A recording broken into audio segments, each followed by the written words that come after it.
오늘 우리에게 주신 하나님 말씀은 사도행전 28장 1절에서 10절 바울의 섬김 모본을 함께 보도록 하겠습니다.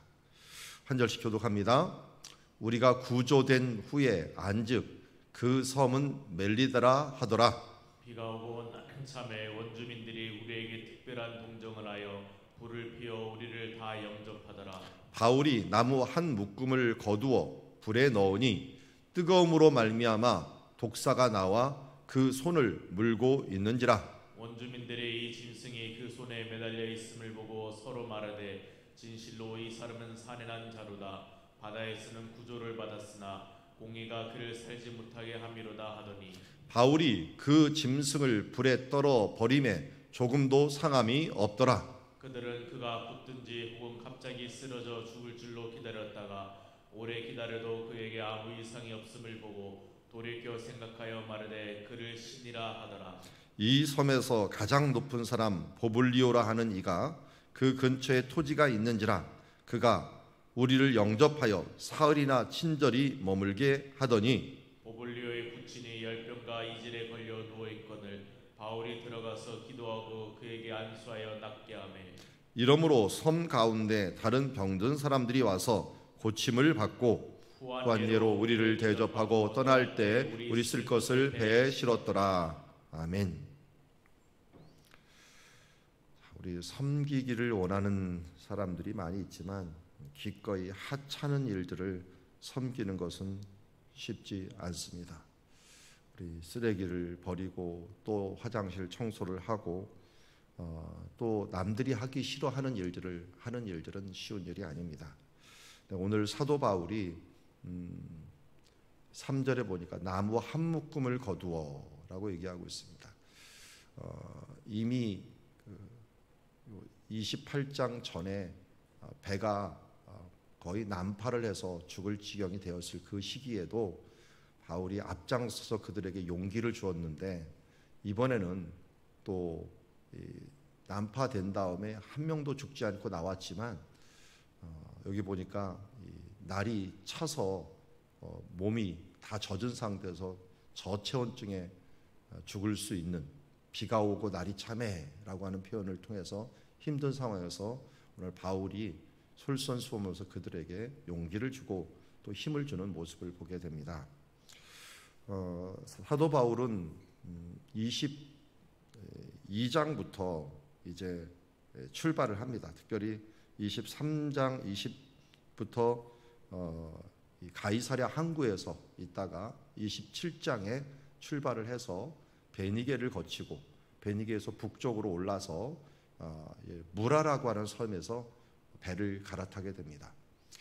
이제 갈아탄 배를 타고서 원래 로마로 가는 여정인데 겨울에는 풍랑이 많은 것이 이 지중해의 특징인데 그걸 무시하고 조금 더 하다가 27장 8절에 유라굴로라고 하는 큰 태풍을 만나게 되죠. 풍랑을.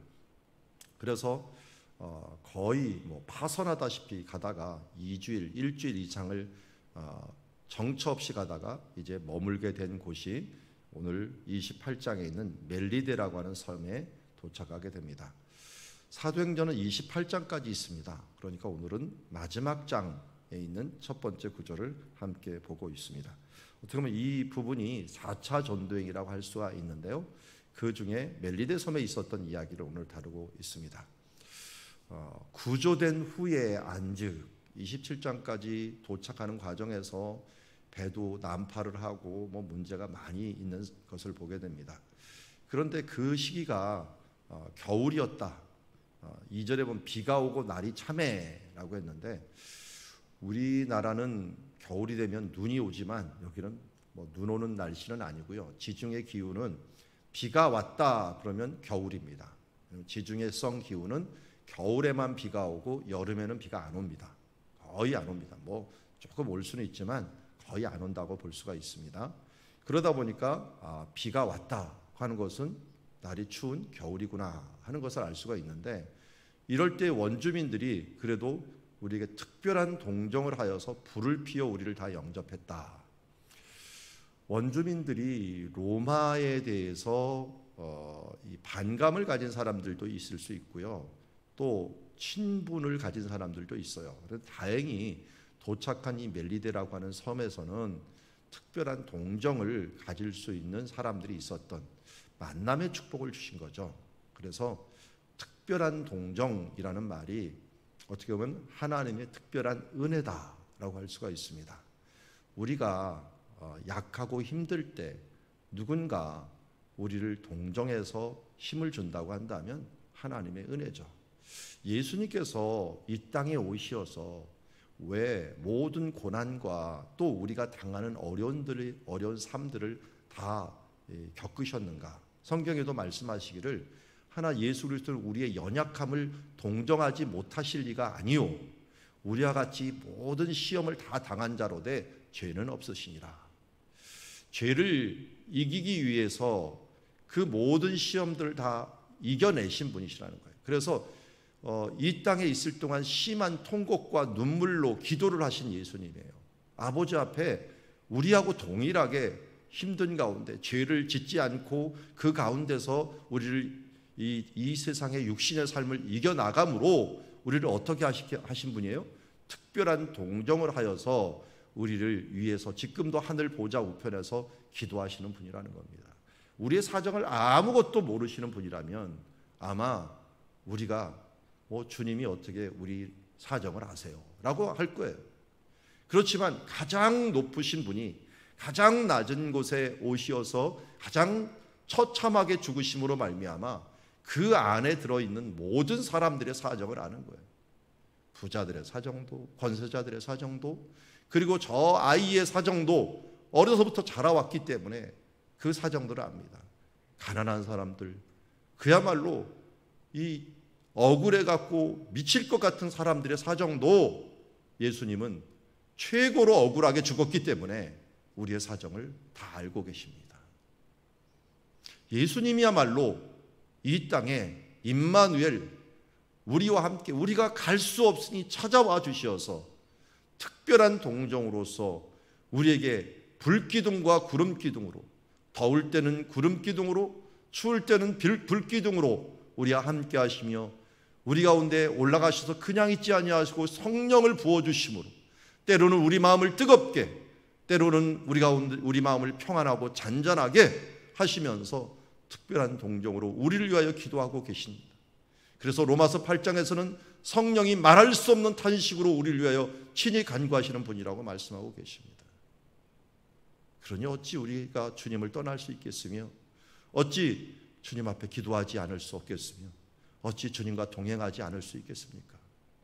주님께서 이렇게 우리에게 해주신 분이기에 오늘도 믿음의 주요 온전케 하시는 이인 예수 그리스도, 하나님과 동등됨을 취할 것을 여기지 아니하시고 그 하나님의 본체된 것을 벗어버리고 육체 가운데 이 땅에 와주시어서 죽기까지 복종하셨던 예수 그리스도, 그분을 바라보는 주의 자녀들이 되기를 주의 이름으로 축원합니다. 자, 여기 오른쪽에 보면 섬 하나가 조그만 게 있는데요, 바울 기념섬이라고 합니다. 물론 바울이 여기에 도착한 건 아닌데요, 이렇게 섬이 있고, 그래서 섬에 가면은 바울 상이 이렇게 있게 됩니다.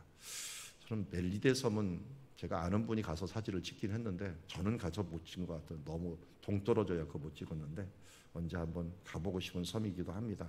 사도 바울의 28장에 어떻게 보면 그 어려움과 힘듦이 다 있는 곳인데, 그런데 이렇게 특별한 동정을 받을 때 사도 바울이 무슨 생각을 했겠어요? 하나님이 자신을 도우시고 있구나. 하나님이 자기가 보았던 환상처럼 이 사람들 중에 아무도 죽지 아니하고 또 도착해서도 아무도 죽지 않을 수 있도록 이렇게 특별한 동정으로 불을 피워서 우리를 따뜻하게 해주는구나 하는 것을 느꼈을 것이고, 그때 사도 바울은 이제 솔선수범하는 모습을 보게 됩니다. 3절에 보니까 바울이 나무 한 묶음을 거두어 불에 넣으니, 일단 한 묶음을 거두옵니다. 이거는 쉽지 않은 게, 비가 왔잖아요. 비가 왔으면 나무가 젖었을 거란 말이에요. 그 젖지 않은 나무를 구해야 되면은 어떻게 구해야 될까요? 아마 바위 밑이라든지 어디 좀 그늘진 곳 어느 곳에 가갖고 나무를 구해와야 될 거예요. 근데 나무가 우리 방금 사진도 봤지만 그렇게 많은 동네가 아니에요. 그런데 그걸 한 묶음을 거두려면 돌아다니면서 젖지 않은 것을 가져와서 솔선수범해서 하게 됩니다. 만약 다른 사람들이 여기 했으면 다른 사람들이 모두 이렇게 얘기했을 겁니다. 한번 생각을 해보세요. 우리 지금 이 사도 바울이 수영을 잘했는지 안 했는지는 모르겠지만 그 난파선에서 빠져나오는 것조차도 기진맥진할 거예요. 다들 기진맥진하고 아마 움직이지도 못하고 그냥 널브러져 있을 시간에 바울이 그 어려움을 뚫고서 가갖고 한 묶음을 가져오는데 그걸 불에 넣고 있는데 갑자기 그 뜨거움으로 말미암아 그 속에 있는 독사가 나와서 그 손을 또 물고 있어요. 나는 수고하려고 하는데 독사까지 안 도와주네. 그런 때 있잖아요. 선을 행하다가 낙심하지 말라라고 성경에서 말씀하는데 꼭 이상하게 오랜만에 좋은 일 하려고 하면 꼭 문제가 생겨요. 그래서 낙심하게 만들 때가 있고 또 지속적으로 하나님 앞에 일하는 사람들 계속적으로 도전을 받는 게 뭐가 있냐면 시험을 받아요. 독사같이 이 손만 무는 게 아니라 마음을 무는 사람들도 있고 입으로 독사 같은 말을 하는 사람들도 있고 또 나 자신도 이 연약함으로 인하여 또 실수하기도 해요. 또 실수해갖고 나는 이거 결국 나는 못하는 사람이야 하면서 더 나아가지 못하게 만드는 일들이 있단 말이에요. 그런데 독사가 그의 손을 물고 원주민들이 그 짐승이 그 손에 매달려 있음을 보고 서로 말하되 진실로 이 사람은 살인자로다. 바다에서는 구조를 받았으나 공의가 그를 살지 못하게 함이로다 하더라. 이 말을 독사보다 더 힘든 말이네요. 독사 같은 말을 지금 독서를 늘어놓고 있는 말이에요. 사도 바울이 얼마나 기분 나빴겠습니까? 이 부분대로. 그런데 바울이 어떻게 했습니까? 바울이 그 짐승을 불에 이렇게 떨어버렸어요. 떨어버리고 조금도 상함이 없게 되었다. 사람들은 봅니다. 그가 붙든지 혹은 갑자기 쓰러져 죽은 줄로 기다렸다가 오래 기다려도 그에게 아무 이상이 없음을 보고 돌이켜 생각하여 말하되 그를 신이라 하면서 이번에는 되레 거꾸로 그를 바라봅니다. 조금 전에 뭐라 했어요? 살인자다. 이번엔 신이다. 사도 바울은 이거 많이 겪어봤죠. 맨 처음에 신이다 그랬다가 그 다음에는 이 돌을 던져갖고 죽이려고 했던 적이 어디입니까? 루스드라에서 안진뱅이를 살렸더니 이 사람은 진실로 신이다. 제우스하고 헤르메스야 하면서 그를 막 섬기려고 하다가 조금 있다가 다른 사람들이 와갖고 돌을 던지니까 합세해갖고 돌을 던져갖고 죽이려고 하는 이런 일을 많이 당해봤기 때문에 면역력을 갖고 있어요. 이 독사의 면역력이 아니라 독설의 면역력도 갖고 있으면서 이 일들을 이겼던 것을 봅니다. 그런데 여러분 자연스러우면은 독사에 물리면 당연히 붙든지 갑자기 쓰러져 죽든지 독이 퍼서 죽어야 될 거 아니에요. 그런데 사도 바울은 왜 안 죽은 거죠? 어떤 일이 있었던 거죠? 우리는 사도 바울의 이 일 앞서서 몇 가지 일에 집중을 해야 됩니다. 그 중에 하나가 사명에 대한 확신인데 보십시오. 사도행전 23장 11절에 사도 바울이 잡혀서 로마로 가기 전에 그날 밤에 주께서 바울 곁에 서서 이르되 이렇게 말씀합니다. 우리 노란색으로 된 거 같이 읽어볼까요? 시작. 담대하라. 내가 예루살렘에서 나의 일을 증언한 것 같이 로마에서도 증언하여야 하리라 하시니라. 23장에 예루살렘에서 이 말을 들었어요. 그런데 풍랑 가운데서 배 가운데 사람들이 모두 다 막 그냥 지금 소망을 잃어갈 때 그때 밤에 내 곁에 서서 예수님께서 말씀하셨다. 바울아 두려워하지 말라. 내가 가이사 앞에 서야 하겠고 또 하나님께서 너와 함께 항의하는 자를 다 내게 주셨다. 바울은 어려운 순간 자신에게 다가와서 말씀하시는 예수 그리스도의 말씀을 듣고 확신하였습니다. 지금 독사가 물렸지만 독사에 물린 것보다도 더 위에 있는 하나님의 약속이 있었던 거예요. 자, 우리는 아브라함을 통해서도 이것을 보았어요. 하나님이 이삭을 드리라고 했지만 그 전에 하나님께서 분명하게 약속하신 것이 있었어요. 이삭을 통하여 내 자손이 번성할 것이다. 이 두 약속이 부딪히는 것 같았지만 독사에 물리면 죽는 거고 뭔가 해를 입는 것과 하나님께서 너는 로마로 반드시 가서 증언할 거야, 그리고 항해에 있는 모든 자를 내게 주셨고 내가 가이사 앞에서 반드시 로마 황제 앞에 설 거야, 이 두 개가 충돌할 때 여러분은 어떻게 하시겠습니까? 분명한 것은 하나님께서 이루고자 하신 것들은 이루신다는 거예요. 그래서 아브라함도 이삭을 바치라고 했지만 하나님께서 그를 통하여 자손을 번성케 하신다고 했으니 죽어도 살리시겠구나 하는 논리적인 결론을 낳았고 그 아들을 죽이러 갑니다. 이미 마음에 죽였죠. 그렇지만 하나님께서 살리셨습니다. 바울도 마찬가지였습니다. 물렸습니다. 인간적으로는 죽은 상황이고 독서를 받고 사람들의 변죽이 있는 마음들을 다 들었지만, 그러나 바울의 마음속에서는 더 큰 확신, 로마로 갈 것이다. 거기에서도 하나님의 말씀을 증언할 것이다. 이 말씀에 확신이 있었기 때문에 독사에 물려도 독서를 들어도 끄떡이 없이 이 모든 것을 이길 수 있는 사명이 사람을 살게 한다. 사명이 이 세상에서 우리를 살게 한다는 사실들을 잊지 말고, 독사에 물리는 그런 어려운 환경이 우리 가운데 벌어지더라도, 독사의 말 같은 말들이 우리를 무너뜨리게 하는 그런 환경이 오더라도 우리는 믿음의 주에 온전케 하시는 그분 예수를 바라보면서 내게 주신 사명을 향하여 우리의 신앙의 대물림과 여호와의 기업을 세우는 일들과 또한 우리 주변에 있는 사람들을 전도하고 하나님 나라를 확장하는 일들에 있어서 오늘도 우리에게 주신 사명을 감당하기 위하여 주님의 그 주신 약속의 믿음을 가지고 내가 세상 끝날까지 너희와 항상 함께 할 것이다 라고 하는 마태복음 28장 20절 말씀을 붙들고 또 나아가는 주의 자녀들이 되기를 원합니다. 자, 그러자 그 섬의 가장 높은 보블리오라는 사람이 그 근처에 토지가 있어서 우리에게 특별한 동정뿐만 아니라 우리를 영접하여 사흘이나, 이 3일이죠. 어떻게 보면 예수님의 죽으신 날과 같이 이 사흘이나 친절히 머물게 만듭니다. 그냥 유목민의 친절과 같이 친절을 해주시는 거죠. 그때 보블리오의 부친이 열병과 이질에 걸려 누워 있거늘. 이 사도행전의 저자가 누구죠? 누가 저자죠? 누가입니다. 누가가 저자인데 누가가 직업이 의사였습니다. 저는 의사로만 한 줄 알았더니 이 사람이 너무 재주가 많거든요. 그리스에 가서 요번에 안식년을 지내면서 봤더니 누가가 그린 그림이 아직도 남아있는데 이 성모 마리아가 이렇게 예수님 안고 있는 상 있잖아요. 오래된 그림. 이런 그림 형태가 누가가 제일 먼저 그려갖고 마리아한테 기증을 한 거랍니다.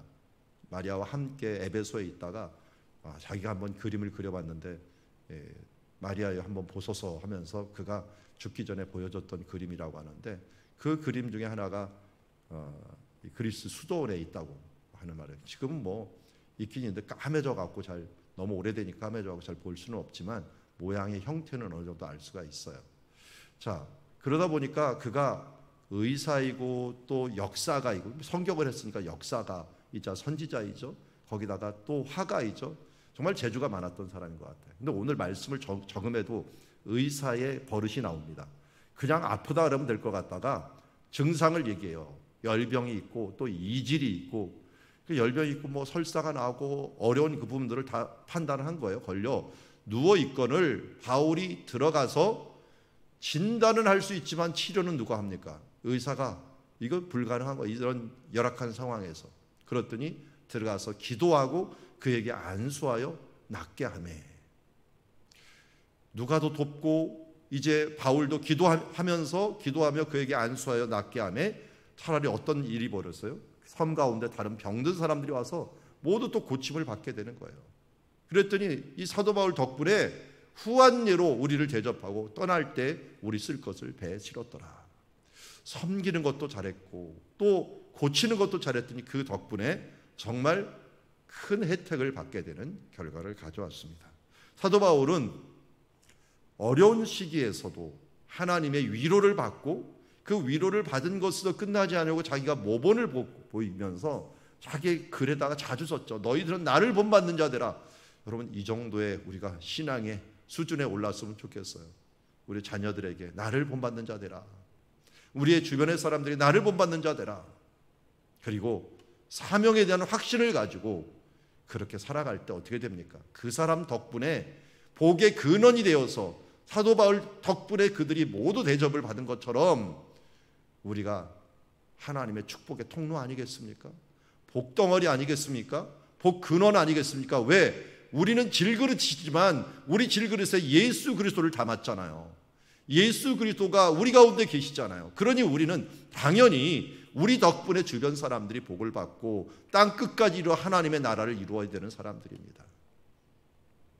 예수님 덕분에 우리는 출세했고 하나님의 자녀가 되었고 왕 같은 제사장이 되었습니다. 그리스도가 되었습니다. 이제 우리도 그 동정을 받았으니 동정하는 사람, 우리도 그의 모본을 받았으니 보았으니 우리도 그 모본을 쫓아가는 사람, 보이는 사람, 또한 예수님의 모본, 사도 바울의 모본, 아브라함의 모본을 보면서 우리도 사명에 살고 사명에 죽고 하나님의 그 뜻을 이루기 위해서 이 땅에 살아가는 주님의 자녀가 되므로 복의 근원자가 되어서 덕분에라고 하는 이 세상에서의 칭찬과 하나님 나라에서의 칭찬을 받을 수 있는 주의 자녀, 마지막 하나님 나라에 갔을 때 나도 모르는 수많은 사람들이 와서 당신 덕분에 내가 이렇게 이 천국에 올 수 있었습니다. 당신이 후원해 준 그 헌금 덕분에 그 선교지에서 내가 예수를 믿을 수 있었습니다. 당신이 보여준 뒷모습 때문에 나도 모르게 그 뒤를 따라갈 수 있고 힘을 얻었습니다 하는 이 덕분에의 말을 이 땅에서뿐만 아니라 하나님 나라에서도 많이 듣는 주의 자녀들이 되기를 주의 이름으로 축원합니다. 기도하겠습니다. 하나님 아버지, 오늘 사도 바울이 어려운 환경 중에서 빛과 소금의 역할을 감당했던 것처럼 우리도 그렇게 살게 하여 주시옵소서. 예수님의 이름으로 기도드리옵나이다.